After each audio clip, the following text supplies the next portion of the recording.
बिस्मिल्लाहिर्रहमानिर्रहीम। अस्सलाम वालेकुम वरहमतुल्लाहि वबरकातुहू। पारा नंबर 28 और सूरह तगाबन की आयत नंबर 8 से ही हम शुरू करेंगे, जिसमें बयान फरमाया गया कि बस ईमान लाओ अल्लाह और इसके रसूल पर और इस नूर पर जो हमने नाज़िल किया है। अल्लाह ताला जो कुछ तुम करते हो इससे खबरदार है। जिस दिन तुम्हें इकट्ठा किया जाएगा जमा होने के दिन, यानी घाटे के ज़हूर का दिन है।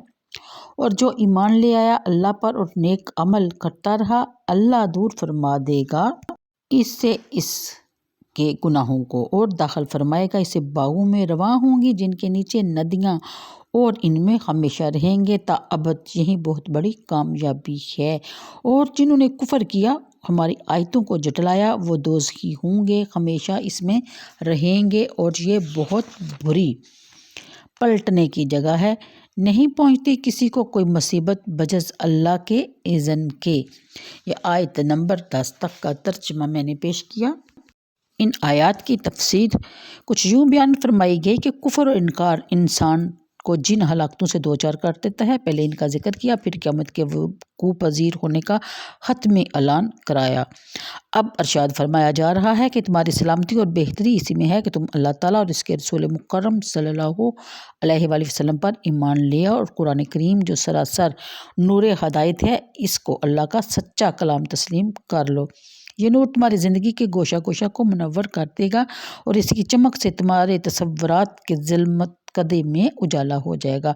हक़ और बातिल में तुम बआसानी इम्तियाज़ कर सकोगे। तुम्हारे माशी खुशहाली, तरक्की, अखलाकी बरतरी और तुम्हारी रूहानी तरक्की की मंजिल की तरफ यही नूर तुम्हारी रहनुमाई करेगा। अल्लामा अलूसी लिखते हैं, जिसका मैंने है कि यानी यहाँ नूर से मुराद कुरान करीम है, क्योंकि वो अपने अजाज़े बयान के बायस खुद भी रोशन है और दूसरे हक़ाक़ को भी अश्कारा करने वाला है। योमा ला तनब्बाहुन्ना का ज़र्फ़ है, इसीलिए मंसूब है। क़यामत को योमल जमी इकट्ठा होने का दिन कहा गया, यानी कि इकट्ठा किए जाने का दिन, क्योंकि इब्तिदाई अफरीनश से क़यामत तक सारी मखलूक़ात वहाँ जमा होगी ताकि इनसे इनके अमाल का हिसाब लिया जा सके। अगली आयत के मुताबिक फरमाया योमल जमे यानी जमा होने का दिन ही हकीकत में योमुल तगाबुन होगा। अल्लामा राग़िब ने अख्तसार के साथ बड़ी जामिया वाज़ह तशरीह की है। लिखते हैं कि यानी पोशीदा तौर पर अपने साथी को बाहमी मामलात में नुकसान पहुँचाने को गबन कहते हैं। अगर ये नुकसान माली हो तो इसका माजी गबना मफ्तूह आइन होगा, और अगर इसकी राय और फ़हम में हो तो गाबिना मकसूर आइन होगा। क़यामत को यौम तगाबुन कहने की वजह तस्मिया ये है कि उम्र भर जिस फ़ानी कारोबार में वो हमतन मसरूफ़ रहे, इसके नताइज खुलकर इनके सामने आ जाएंगे और इन्हें इल्म हो जाएगा कि इन्हें कितने घाटे का सौदा इन्होंने किया है। अल्लाह ताला को नाराज़ करके उन्होंने अपने आप को नाइम जन्नत से महरूम किया और नफ्स व शैतान की पैरवी करके अपने आप को दोज़ख का ईंधन बना लिया। अस्तग़फिरुल्लाह।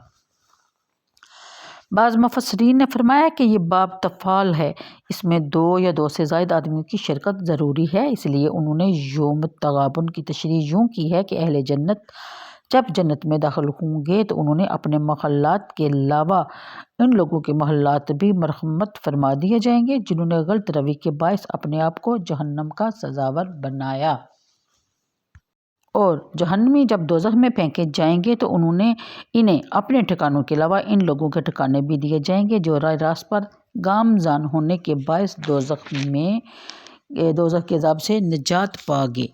गोया इस रोज़ दोज़खी और जन्नती आपस में लेन देन करेंगे। अहले जन्नत अपने दोज़ख के ठिकाने जहन्नमियों को दे देंगे और इनके इवज़ जन्नत में दोज़खियों के लिए जो ईवान आरास्ता किए गए थे वो इन्हें मिल जाएंगे। इस रोज़ दोज़खी बआसानी ये फैसला कर सकेंगे कि ज़िंदगी के मैदान में कौन जीता और कौन हारा, इस कारोबार में उन्होंने क्या खोया और क्या पाया। बुखारी शरीफ की रवायत से भी इसकी तस्दीक होती है कि नबी करीम सल्लल्लाहु अलैहि वसल्लम ने फरमाया कि यानी हर जन्नती जब जन्नत में दाखिल होगा तो इसे जहन्नम में इसकी वो जगह दिखाई जाएगी जो अगर वो बदकार रहता तो इसको मिलती। یہ اس لیے کہ وہ اللہ تعالیٰ کا مزید شکر ادا کرے، اور دوزخی کو جنت میں اس کی وہ جگہ دکھائی جائے گی جو اگر وہ نیک ہوتا تو اس کو ملتی، تاکہ اس کی حسرت میں مزید اضافہ ہو۔ اللہ تعالیٰ ہم سب کو نیک اور سیدھے راستے پہ چلنے کی توفیق اور ہدایت عطا فرمائے۔ مزید یہ کہ ایک روز رسول کریم صلی اللہ علیہ وسلم نے پوچھا کہ اے لوگو، تم جانتے ہو مفلس کون ہے؟ انہوں نے عرض کیا کہ ہم تو اس کو مفلس کہتے ہیں جس کے پاس نہ روپیہ ہو نہ ساز و سامان۔ فرمایا میری امت کا مفلس وہ ہے جو روز حشر آئے گا، اس کے ساتھ اس کی نمازیں، اس کے روزے اور اس کی زکوٰۃ ہوگی، نیز وہ اس حالت میں آئے گا کہ اس نے دنیا میں کسی کو گالی نکالی ہوگی، کسی پر بہتان باندھا ہوگا، کسی کو ناحق مال کھایا ہوگا، کسی کا خون بہایا ہوگا، کسی کو مارا پیٹا ہوگا۔ ان مظالموں کی داد رسی کے لیے اس کی نیکیاں ان لوگوں میں بانٹ دی جائیں گی جن کے ساتھ وہ یہ سب مظالم کرتا رہا۔ یہ چھوٹے چھوٹے بظاہر باتیں ہیں لیکن یہ ظلم کے زمرے میں آتی ہیں۔ اگر مظلوموں کی حق رسی سے پہلے اس کی نیکیوں کا ذخیرہ ختم ہو گیا تو مظلوموں کے گناہ لے کر اس کے سر پر لاد دیے جائیں گے اور پھر اسے دھکا دے کر آتش جہنم میں پھینک دیا جائے گا۔ استغفر اللہ۔ اللہ تعالیٰ ہم سب کو یہ چھوٹی چھوٹی برائیوں سے روکے اور چھوٹی چھوٹی نیکیاں سمیٹنے کی توفیق عطا فرمائے۔ نبی کریم صلی اللہ علیہ وسلم کا ایک اور نصیحت آموز ارشاد بھی سنتے جائیے، یعنی اگر کسی نے اپنے بھائی پر ظلم کیا ہے تو اس دنیا میں ہی وہ اسے معاف کرا لے، کیونکہ قیامت کے روز دینار اور درہم نہیں ہوں گے۔ اگر اس ظالم نے کچھ نیک عمل کیے ہوں گے تو وہ لے کر اس مظلوم کو دے دیے جائیں گے جس کے ساتھ اس نے ظلم کیا، اور اگر اس کے پاس صالح اعمال کا ذخیرہ نہ ہوگا تو مظلوم کے گناہ اس کے سر پر لات کے سا برابر کر دیا جائے گا۔ استغفر اللہ۔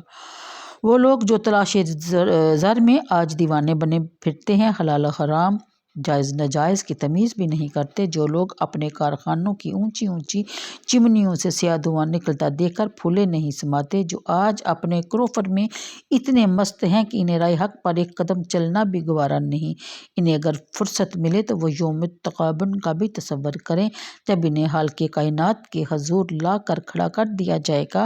اس وقت ان کی آنکھ کھلے گی اور انہیں اپنی حماقت کا احساس ہوگا۔ اس روز انہیں پتہ چلے گا کہ جس کاروبار کا بڑا نفع بخش وہ سمجھ رہے تھے وہ در حقیقت سراسر گھاٹے کا کاروبار تھا۔ اللہ تعالیٰ ہمیں وقت سے پہلے عقل و فہم عطا فرمائے۔ یوم التغابن کے ذکر کے بعد پھر اس حقیقت کو واضح کر دیا کہ جو شخص ایمان لائے گا اور ایمان کے تقاضے پورے کرتے ہوئے اعمال حسنہ سر انجام دے گا، اللہ تعالیٰ اس کی سابقہ خطائیں دور کر دے گا اور اس کے نامہ اعمال میں کوئی ایسا نقص نہیں رہے گا جس سے قیامت کے دن اس پر فرد جرم عائد کی جا سکے، اور اس کے لیے جنت کے دروازے کھول دیے جائیں گے۔ اللہ اگلی آیت کے مطابق لیکن جو بدبخت اتنی نصیحتوں کے باوجود کفر پر اڑے رہے اور آیت ربانی کی تکذیب کرتے رہے، ان کا دردناک انجام بھی بتا دیا اور اس کے لیے اپنے آپ کو تیار کر لیں۔ تو آج کے لیے اتنا ہی، مجھے دیجیے اجازت، دعاؤں میں یاد رکھا کیجیے، نیکی کی بات پھیلانا بھی صدقہ جاریہ ہے اور یہ بھی ہماری نیکیوں میں اضافے کا باعث بنے گی۔ تو چھوٹی چھوٹی نیکیاں آج ہم جو جان بوجھ کے چھوڑ رہے ہیں یا معمولی سمجھ کے چھوڑ رہے ہیں، یہ یوم التغابن کے دن ہی ہمیں معلوم ہوگا کہ ہم نے کیا کھویا اور کیا پایا۔ اللہ تعالیٰ ہم سب کو نیکیاں بڑھنے کی توفیق عطا فرمائے۔ آمین ثم آمین۔ اللہ حافظ۔